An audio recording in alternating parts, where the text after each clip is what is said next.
This video is for communities who would like to use the California System Performance Measures and Goals worksheet to assist with their local planning processes. While HAP5 applicants might find this tool helpful for setting targets and analyzing your local homelessness response systems as you work on your HAP5 applications, we remind you that HAP5 does not require applicants to set specific goals related to their California System Performance Measures, or SPMs for short. That said, we hope that this tool provides a way for communities to look at their historical data, identify disparities, and consider actions or changes to improve system-level outcomes. This tool is similar to the tool that was available to applicants in prior rounds of HAP applications, but we've adapted it to use for both HAP5 and for other future planning.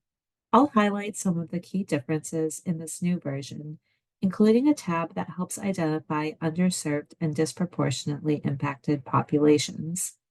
As in previous iterations of this tool, applicants can use the tool to estimate how their California SPMs might change if they continue on their current trajectory and to visualize what a path towards their goals might look like instead. You are currently looking at the Instructions tab. We hope that you'll read it carefully, especially the section labeled How to Use This Resource, as it includes important information about how to use the tool. Like I've said, this tool is meant to help you analyze your California SPMs. However, this workbook does not actually contain your community's California SPMs. To analyze your California SPMs, you will need to use your community's California SPM data report for calendar years 2020, 2021, and 2022, which your COC received from Cal ICH in November, and you'll need to copy and paste data from that report into this tool. I will highlight the places in the tool where that will be necessary and demonstrate. But for now, I will go over the Identifying Populations tab. This tab was not in prior versions of this tool. It contains multiple charts that can help you compare between different subpopulations, the proportions of people experiencing homelessness compared to the proportions of people receiving services and exiting into permanent housing.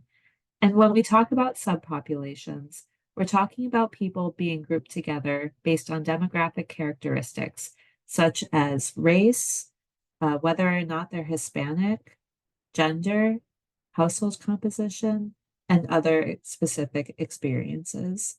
Now, as you can see, this data does not show up automatically. You'll have to scroll down to this chart and select a year for your PIT data and your COC.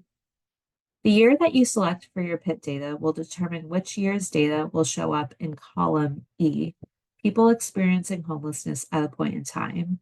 And the COC that you select will determine which COC's data will show up in column D, all people. So for the sake of this example, let's say that I want to use 2023 PIT data, that I am COC 500. While this workbook does not contain your community's California SPMs, it does include other publicly available community-level data to help you identify underserved and disproportionately impacted groups.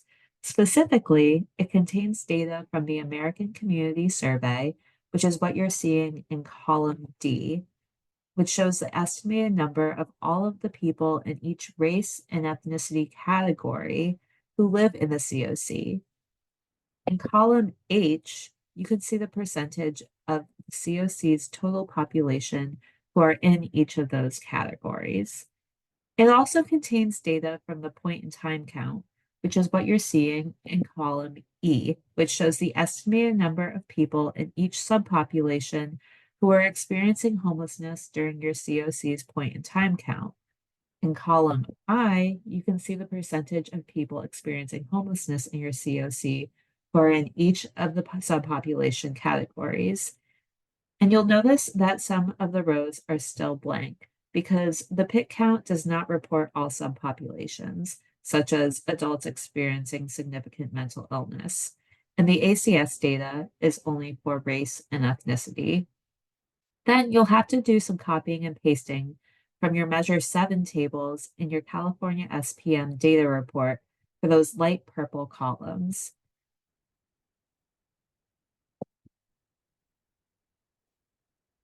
Now, as a reminder, the number of people accessing services who are experiencing homelessness will come from California SPM 7.1A, and the numbers of people exiting into permanent housing will come from California SPM 7.3. And the California SPM reports that you received in November have these three detail tabs for calendar years 2020, 2021, and 2022. Please be sure to use 2022 for this analysis. And when you're copying and pasting data from 7.1A and 7.3 into these purple columns, make sure you only copy and paste from the rows that are specified in each section. And also bear in mind that the data that I'll be pasting in is not for COC 500. So first you'll paste data for all persons and groups split up by household type, and that's in rows 78 to 81 in Measure 7. So 78 to 81, you'll copy and paste that right into this purple box. And then you'll do the same thing for gender, only the rows that are specifically listed for each section. You'll do that for ethnicity. You'll do that for race.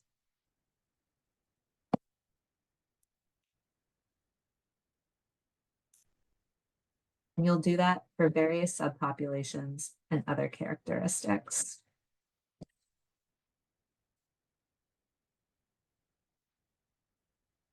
And then you'll do the same thing for Measure 7.3 for the number of people exiting homelessness into permanent housing for each subpopulation, but I won't make you watch me do that. Now, once you've copied and pasted in your data, when you scroll back up, the charts have bars.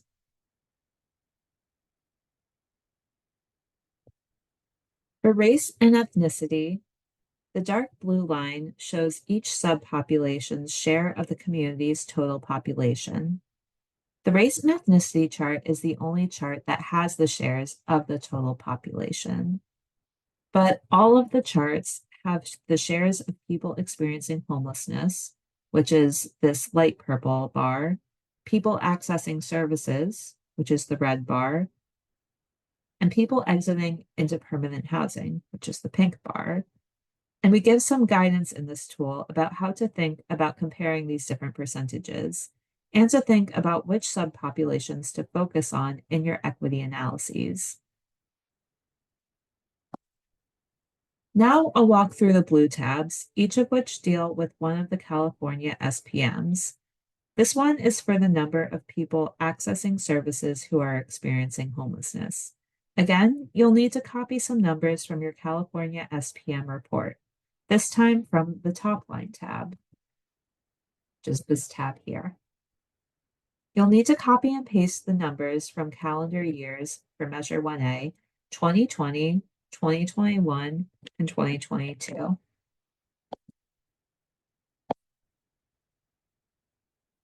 Once you do that, you'll see some projections for the following years in Visual A. This solid blue line shows the numbers of people in calendar years 2020, 2021, and 2022. And the dashed blue line shows the projections based on those 3 years. Please bear in mind that the projections for each year are just potential future California SPMs based on prior California SPMs. You'll also see the projected annual rate of change between 2022 and 2026. The amount SPM 1A has changed between 2020 and 2022, and the projected amount that SPM 1A will change or is expected to change from 2022 to 2026. We include some prompts to help you analyze the trend and set a target. Remember that HAP 5 does not require you to set goals, but you may still find it helpful to think through where you want your community's California SPMs to be in the coming years. and have a way to consider whether or not you're on track to get there. Now, maybe you have reasons to think that you aren't serving everyone who needs to be served. So maybe you actually want to set a higher California SPM 1A target than what you're already projected to reach. So let's say that you want to maybe hit 500,000. Once you enter that target, this dashed red line will show a potential different path that you could take to get to that target. We encourage you to experiment with different targets to see how the trajectory changes. Each tab also includes the Measure 7 version of each measure that you can use once you've identified an underserved or disproportionately impacted subpopulation. Now, maybe you've analyzed your data, you've talked to stakeholders familiar with homelessness in your community, and you have reasons to think that child-only households are underserved. You'll need to go back to your data report, go back to the detail tabs, and enter in the number of child-only households receiving services from each year, starting in 2020.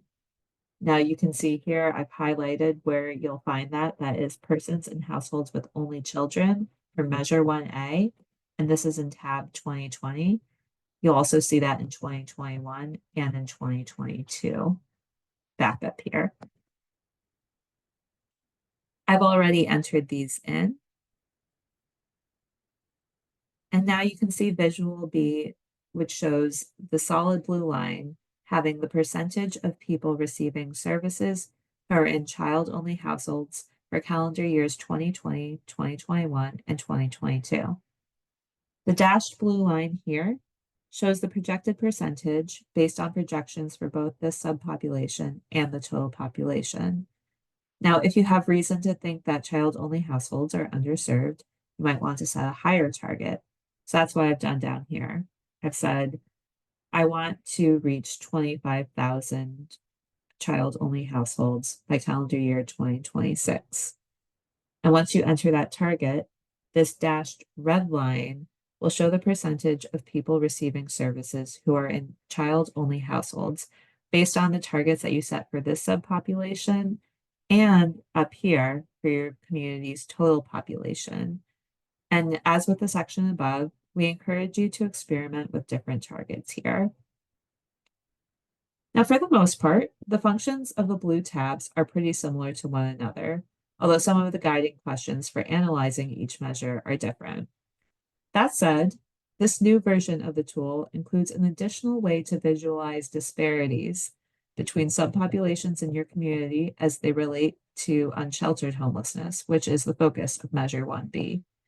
While the Identifying Populations tab uses point-in-time data to help you identify subpopulations that are disproportionately experiencing homelessness by race and ethnicity, this unsheltered rate chart uses the point-in-time data specifically about unsheltered homelessness to help you see which subpopulations are more likely to experience unsheltered homelessness than sheltered homelessness. You'll again need to select a year for PIT data and select your COC.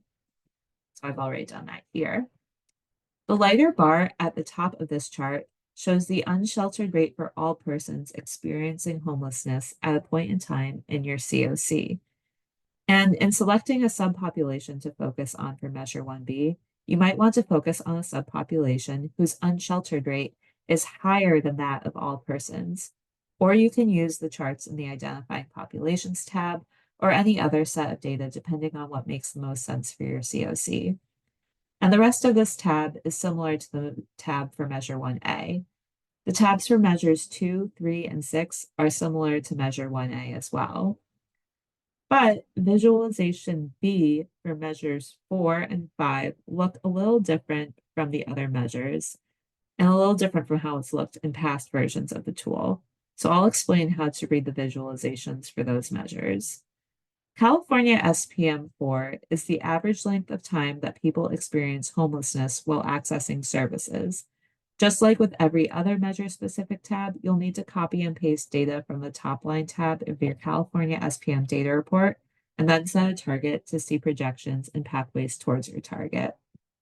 Once you've done that, Visual B will show the past and projected average number of days for your COC's total population.